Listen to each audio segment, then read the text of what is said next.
Hello and welcome everyone to A Course in Miracles, the workbook. Today we're on lesson 22 and working through it for this entire year, 2021. We'll be finished at the end of the year, 365 lessons. It's an amazing course. If you've never heard of it, then check under this video. I'll leave a link there and also a link to today's lesson with all the text and information you need about it. So, as always, I will read out the statement and what we have to do today. And then, off we go with today's lesson. So today what we have to remember is what I see is a form of vengeance. That's the statement to keep in your mind as you progress throughout your day. And here is what we're required to do. Today's idea accurately describes the way anyone who holds attack thoughts in his mind must see the world. Having projected his anger onto the world, he sees vengeance about to strike at him. His own attack is thus perceived as self-defense. This becomes an increasingly vicious circle until he is willing to change how he sees. Otherwise, thoughts of attack and counterattack will preoccupy him and people his entire world. What peace of mind is possible to him then? It is from this savage fantasy that you want to escape. It is not joyous news to hear that it is not real. It is not a happy discovery to find that you can escape. You made what you would destroy, everything that you hate and would attack and kill. All that you fear does not exist. Look at the world about you at least 5 times today for at least a minute each time. As your eyes move slowly from one object to another, from one body to another, say to yourself, I see only the perishable. I see nothing that will last. What I see is not real, and what I see is a form of vengeance. At the end of each practice period, ask yourself, is this the world I really want to see? The answer is surely obvious. Okay, so that is it for today's lesson. So we have to keep in mind the statement throughout the entire day. What I see is a form of vengeance. And then for the practice periods, which we're asked to do 5 today for a minute at a time. And in doing so, we have to look around us slowly at objects and bodies, and then say these statements. I see only the perishable. I see nothing that will last. What I see is not real, and what I see is a form of vengeance. So looking around, and then once you've finished that minute, say at the end, is this the world I really want to see? And is this the world you really want to see? I know for me, it's certainly not. And the biggest form of vengeance that we have seen in this world is war. And war has never brought peace to the mind.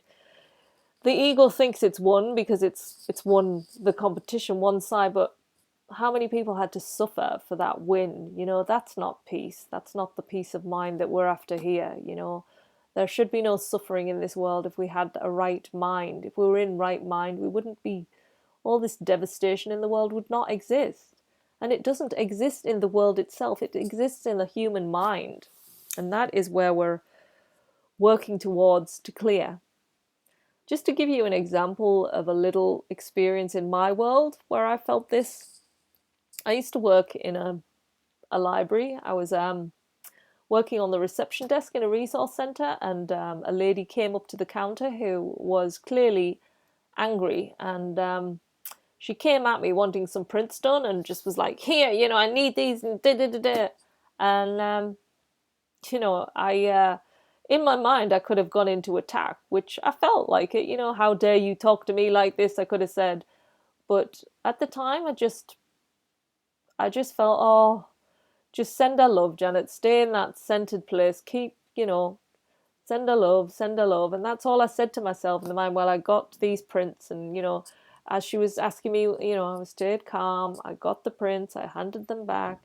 And what was remarkable about doing that simple thing was her energy changed. She just became so much more calm and much more willing to connect. You know, that connection had come because I was, and she was obviously in a state of anger for something that I wasn't aware of. It wasn't an attack at me. It was something going on in her world. So when she left, it was so peaceful and lovely, and it shifted my world because I thought, gosh, if I'd have gone into the other, state of mind, if I'd have decided this was attack and I wanted to fight back, that situation would have really gone differently, totally differently. So what you change inside really does impact the outside, and there'll be so many situations you'll see this appear when you change what's going on inside of you for the better, for the peace of mind.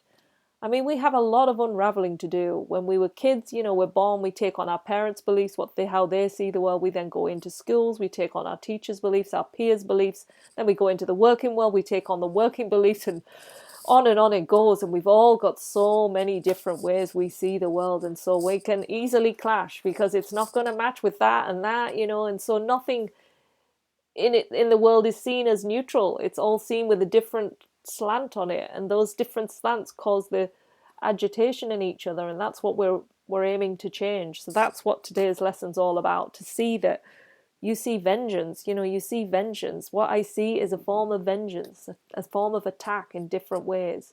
And when you can drop that attack, you bring peace into your world. And as you bring in peace into your world, you impact those around you. It's a big thing, really. We think this little thing's just, oh, it's only me, what can I do? But your little thing has a knock-on effect. You send love to others around you, and they then have that within them to pass on to others. You just don't know the ripple effect of what these amazing lessons are doing. So yeah, enjoy today's lesson, and I will see you tomorrow for lesson 23. Okay, take care, everyone. Bye.